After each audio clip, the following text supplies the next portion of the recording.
Зафар Шарифзода дар Фейсбук хабар дод ки рӯзи 22 май бар асари садамаи нақлиётӣ дар роҳи Кӯлоб Муъминобод 6 узви як хонавода аз деҳаи фурӯзобаи ҷамоати боғгаи ноҳияи Муъминобод ҷон бохтанд.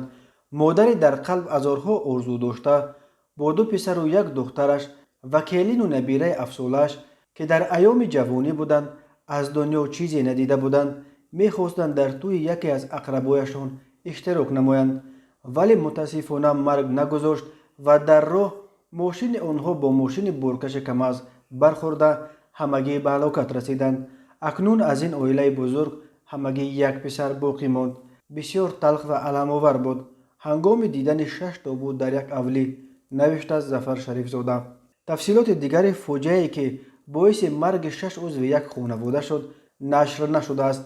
дар навори хабарҳои Вазорати корҳои дохила ва Кумитаи ҳолатҳои фавқулода низ ҳанӯз дар ин бора маълумоте нест. ҳар сол дар роҳҳои Тоҷикистон бар асари садамаҳо то 400 нафар ба ҳалокат расида, беш аз 1200 тани дигар маъюб мешаванд.